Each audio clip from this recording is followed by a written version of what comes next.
From the pandemic to social and political unrest, many people, nations inclusive, are still struggling to recover emotionally from inflation, recession, war, coup, and all sorts that are plaguing our nations, thereby putting a burden on everyone. In the midst of all of this, Let's Talk seek to review the importance of emotional balance and inclusion. Hello and welcome. I am Olujo Kemisako with the topic Emotional Balance and Inclusion. My guest is Engineer Ayodele Adesina, Computer Engineer and Server Administrator. But before we delve into the program proper, I'd like to remind you to please subscribe to our YouTube channel and follow us on all of our social media platforms. Until then, please enjoy the ride with us. Thank you so much, Engineer Ayodele, for coming on the show. It's nice having you. Thank you. It's nice to be here. Now, please tell us what emotional balance is and what inclusion is. Break them down. Okay. Well, it's very important for me to create a background to the discussion. Emotional balance and inclusion are essential for creating a positive and productive workplace, and it's essential for us to understand the importance of emotional intelligence, to understand the strategies for promoting emotional balance, and ways to foster an inclusive environment. Okay, if I'm to start with the definition of emotional balance, I will refer to emotional balance as the ability for you to manage and regulate one's emotion in a healthy and positive way. So basically, it involves you understanding one's own emotion and the emotion of others around you and being able to express them in a constructive way. So emotional balance in individuals are better able, more or less, they are able to handle stress, to maintain positive relationships, and to make good decisions. You will agree with me that the bane of the problems, the major problems that we have in the society is because of emotional imbalance. Many people are unable to handle the stress. There's a lot of negativity around in relationships, and people make very poor decisions. So it's very important for us to understand that emotional balance is key to our well-being, all-around well-being. Having said that, inclusion, in essence, refers to creating an environment where everyone feels welcome, valued, respected, regardless of their background or characteristics. Everyone loves to be around people that value them, that respects their opinion, that gives them the opportunity to say what's on their mind, to have a place they can call family, even though it might not be their nuclear family, but a place where they actually integrate with, and they call that place family. So it's very important for us to have a good understanding of emotional balance and inclusion, considering the various problems that people are going through post-pandemic, the challenges, the financial challenges, the pressure here and there. It is very important, and it is a characteristics that is required for a fulfilled life. I submit. So, now, what is the importance of emotional balance and inclusion? Well, if you're looking at the importance of emotional balance and inclusion, you're talking about the fact that there will be emotional stability. There will be greater ability for individuals to be able to manage emotions and tolerate stress, okay? There will be opportunity for open communication. You discover that depression occurs majorly when people are unable to express what's on their mind. There's nobody to talk to, there's nobody to interact with, they bottle everything in, and then they commit suicide, and which is not the solution.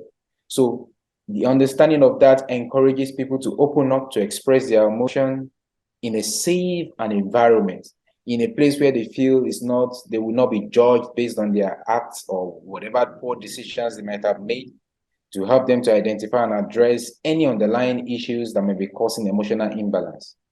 Also, one of the importance is it fosters a positive work environment. If you're in a work environment and there's emotional imbalance, there'll be a lot of negativity, poor decisions are made. People don't actually interact. they don't prioritize self-care, and so it results into burnouts. Okay, so it's important that when we have emotional balance, it will foster an environment that is creative and make people to put in their very best. Okay, it also provides resources. So it's amazing that when we have emotional balance, it opens you up to a lot of creativity. Okay, counseling opportunities are there, mediation. So it helps people in the workplace, in the home, to be able to access a lot of resources that will make them to live a fulfilled life. Okay, so the impact of emotional imbalance, balance is also there will be emotional intelligence. It emphasizes the importance of emotional intelligence in the aspect that it provides opportunity for training, development of opportunities, okay, such that people are open to try out new ideas, okay. They have their mind is settled, they're able to make constructive decisions, and then with that, they're able to come up with newer solutions and create an enabling environment of creativity, okay. So those are the positives, those are the advantages of having a emotional balance. Yeah. Thank you for that. How do we achieve emotional balance and inclusion in tough times? You know, from the beginning, there's been so much pressurizing the society. It's been so hectic for everyone. Now, in the midst of all of this, how do we balance emotional and inclusion? Balancing emotional lifestyle with inclusion, I believe it starts with the family.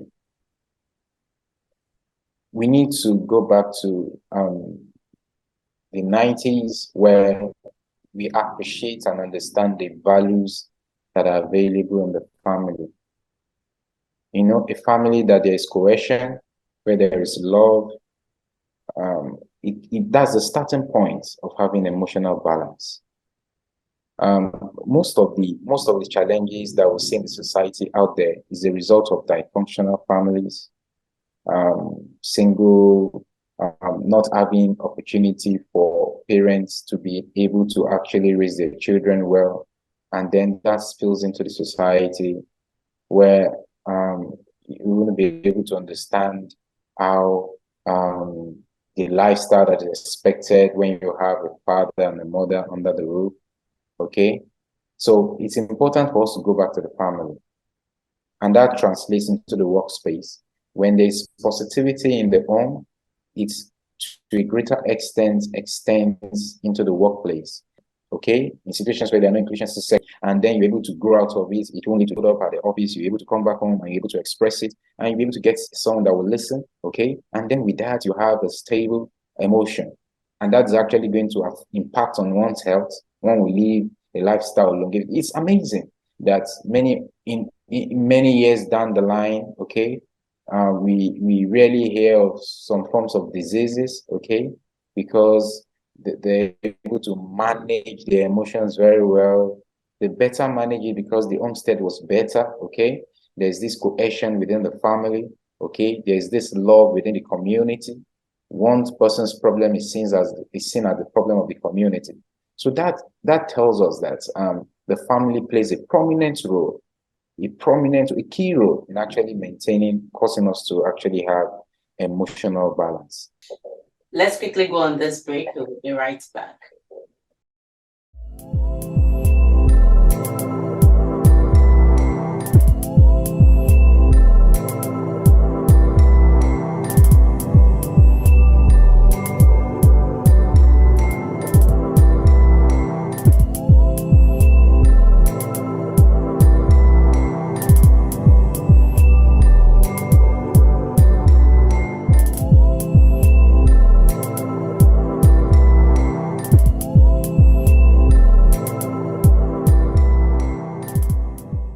Welcome back. If you're just joining us, the program is Let's Talk on DNTWOK, and I've been speaking with engineer Ayodele Adesina, computer engineer and server administrator. The topic has been emotional balance and inclusion. Talking about creating a positive and productive work place, how can we promote emotional balance and inclusion? There are majorly 5 distinct components or constructs of emotional balance that is important for us to have an understanding of. One of it is self-awareness, okay? More or less like self-recognition, self-regulation, self-motivation, empathy, and then social skills, okay? Let me start with self-recognition. We need to recognize, acknowledge, and accept the difference in others and value such differences. The truth is, we are created tribes, languages, colors, okay? Different cultural heritage, okay? We have different tastes, okay? We should be able to recognize, acknowledge, and accept our differences, okay? We understand that we all cannot be the same. You don't expect someone that is white to just want to change to black, or someone that is black to want to change to white, okay? You need to respect, understand, love, and accept people irrespective of their color, irrespective of their academic inclinations, okay? We need to encourage good interpersonal skills, okay? To become comfortable with working with people from different backgrounds and effectively use the perspectives they bring to the team. You know, the beauty of our cultural diversity is the fact that you might be looking at it from an angle, and what you could see is an E. Whereas from another perspective, it could be seen as an M, okay? It could be seen as W, okay? So that tells you that the fact that someone saw W does not mean the person is wrong, okay? So we need to recognize, accept, and appreciate the cultural diversity of people that is brought to the workplace, okay? Even to what they eat, okay? A Chinese man at your workplace is eating with a chopstick. Doesn't mean that you are eating with a spoon or you're eating with your hand, like in Africa, okay? Doesn't mean that you are local. It just emphasizes the fact that we have diverse cultural heritage, and then we appreciate that. So that being said, we need to self-motivate. Okay, we need to channel our emotions in a constructive manner while attempting to overcome potential counterproductive sentiments such as fear, anger, resignation, inertia. Okay, so we need to understand the fact that we should channel our energy in a constructive manner. We should self-motivate. There are situations where you might not be motivated at the workplace. Okay, probably there are issues at the home front that you're battling with, okay? There's a possibility that a loved one is down with an ailment, okay? That brought you down, you're thinking of so many things, and then you get to the workplace, you're not motivated. You need to create an environment where you self-motivate, okay? So you channel your emotions in a constructive manner. Then the third one I'll be talking about is self-regulate, okay? When we talk about self-regulating, we are referring to the fact that you need to use active listening, okay? It's unfortunate that in this generation, many people are quick to speak. We are quick to speak. Active listening is a skill that needs to be learned. It's amazing that we have 2 ears and 1 mouth telling us that we should actually listen more. Or let me just use it this way, we should listen twice while we speak once. That emphasizes the fact that we should use active listening and control our emotions as well as our attachment in communication with others. So we should learn to listen. There are times where when in the workplace or someone is pouring out his mind, the challenges he or she is going through, there are moments where you might not necessarily have to respond or say anything, okay? There are times where you just need to keep quiet because at that moment, the individual might just want to just pour it out to someone, okay? So we should self-regulate. We should learn to listen more, listening more, okay? There are times where there are challenges around, and then because we have a pre-composed mindset, okay, to the response, the questioning by the individual, you really do not listen to what the person is saying, and then you pour out what you wanted to be your response.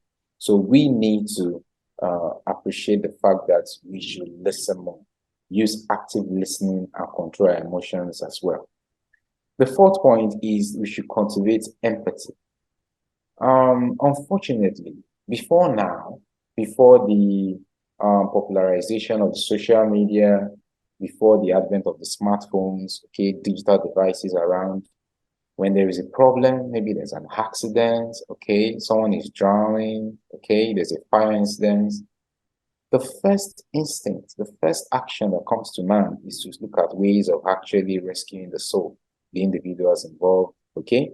But unfortunately, in this generation, we discover that most persons, the first thing they pick is their smartphones to be the first person to break the news or to share it on the social media handles to show that they were there firsthand. We need to cultivate empathy. It's important that what happens to people is not really because of maybe they've done something wrong or something terrible. It just be the effect of nature, okay? It could be an accident. Definitely, it wasn't planned for. So we should use cognitive empathy, okay? Effective empathy. Cognitive empathy in terms of perspective talking, okay? Effective empathy in terms of emotional balance. So when something happens to someone, we shouldn't be so judgmental, okay? Oh, it's because it's from a broken home. Oh, it's because, the father is not there. Oh, because he's poor. Oh, because of this sickness. No, we should cultivate this habit of empathy. We should remember humanity first before we actually look at, okay, what actually happened that made the person to behave the way he or she behaved, okay? So empathy is very key, okay? The fifth point is to carve out a space for others. We should allow others to speak freely. You know, that was one of the key points when I was discussing inclusion. We should carve out space for others. People love to be appreciated. People love to be honored. People love to be with people that actually love them, okay? We might say someone is an introvert, and then in another gathering or with some couple of friends, the person speaks freely, okay? And you come again, you want to change your decision about the individual and say, oh, probably this person is an extrovert, okay? But the real sense, what that tells you is the fact that the person actually adjusts to the environment he or she finds himself. So when we carve out space for people, it gives them opportunity of actually expressing themselves. It gives them the understanding that it empowers them to be free and then to fly as high as they can. Okay, so if you allow others to speak freely, to share their thoughts, irrespective of their maybe educational background, irrespective of their political inclination, irrespective of their religion, bias, no, we should allow people to speak freely and share their thoughts and experiences and make them feel welcome and valued. You know, in a class, I lecture students, and then when I discuss with students and I tell them, when I'm in class, there's no right or wrong answer. I just want to hear your view. So when you say something that is wrong, I'll just tell you, oh, you tried, but then I think I'm expecting something in this direction. When you have the opportunity of lecturing that class another time, you are sure that that individual will still be free to speak because his opinion has been valued. So we should create an environment, carve out space for people to appreciate their thoughts, their experiences, and make them feel welcomed. When you open your arms to welcome people, they open their hearts to speak to you. So those are the five key constructs, distinct components that I want to speak on at this moment. Thank you so much for that well-detailed explanation. Moving forward, how can companies and parastatals or agencies create a workplace culture? Yes, culture, that's the word, that is very healthy, engaging, and successful when promoting emotional balance and inclusion? I want to start by saying that companies should actually appreciate the fact that human beings have feelings, and then they were first humans before they became your workforce. They became a member of your workforce. In as much as results are good and excellent, okay, We have KPIs, okay, key performance indices that we actually check through, okay, in the company to check our growth and the likes. Unfortunately, I don't think there are individual performance indexes to check the well-being, emotional balance of the workforce. And I can assure you that if your worker or your staff is emotionally balanced, you will get the best out of that worker. You get the best, you get optimum service. So it's time for us to prioritize the emotional balance of the workers. Okay. The pandemic actually showed us so many aspects, so many challenges with the traditional way of accessing the performance of workers. Now, that's not to say that the method adopted was perfect, but it emphasizes or it deconstructs the traditional method whereby you have to come to the office by 8 and you need to close by 5, okay? There are companies that actually experience some very astronomical growth. Okay, I don't have my facts here at the moment. I don't have the evidences, but I read the pandemic because the premium importance was placed on the emotional balance of their workers. So it's time for companies to place. I know one of the key companies, global tech giants. Okay, I wouldn't want to give the name now. That places premium on the workers. Okay, understands the cultural heritage of the workers, and then they have this inclusion a mindset, okay, environment that encourages the workers to still feel at home. Like if I'm an Indian, I get to the workplace, I still feel like I'm an Indian, even at the workplace, even though I'm working in the US, or I'm working in the United Kingdom, or I'm working in any of the other European countries. So that tells you that such company will get optimum value from that worker because that worker is emotionally balanced. The second thing is we need to revert back to placing premium on family values. Okay? Now, a worker, okay, that is having an unsettled home front, there is no way it will not spill to the workplace. That particular worker will not be able to give his best, his or her best. So we need to recognize the fact that the family values in the early 80s in the US, most of the TV shows focused on core family values. Okay? In the early 80s in Nigeria, most of the home TV shows actually place emphasis premium on family values. Okay? We discovered that people go to their various workplaces and converge home early enough to come watch those programs on the TV because of the importance it has on the family values. Thank you so much for that. Any final word? Well, I would like to quickly say some important things with respect to things that we need to think about. Okay? Okay? As I said, in order for leaders to foster an environment of inclusion that is meaningful and purposeful, they need to demonstrate accountability by engaging others in a way that shows that they are also going to be held accountable for their actions. Okay? I work with a leader in one of the centers, okay? No matter the decision, for every major decision that will be made, the leader will carry everyone along. That's a sense of accountability, that your opinion also counts. And if you remember, that is one of the points under the five key construct or components, okay, of emotional balance. So we need to, how does empathy become an impediment? We must seek to use empathy effectively, learning about the types of empathy and how they support inclusion and potential pitfalls. Okay, we need to make sure that there is empathy. Okay, when a worker is going through a challenge, he or she should know that yes, my organization loves me beyond the value I bring to the workplace, but loves me even though I may not be able to put that value because of the ill health, okay, because of the family challenges I'm going through, okay. That worker will see the workplace beyond the confines of time that is spent in the office. We see it as part of his or her life. Yeah, thank you so much for your time. It's actually a great time with you. Thank you once again, Engineer Ayodele, for your time with us. And to you out there, thank you for being part of the show. It's been wonderful to know that you are always there, or basically what I say, it is wonderful to know that you are always there to watch us. Please ensure you subscribe to our YouTube channel. Ensure you follow us on all of our social media platforms. Ensure you share our videos. They are indeed educative, and this you would love to share with others.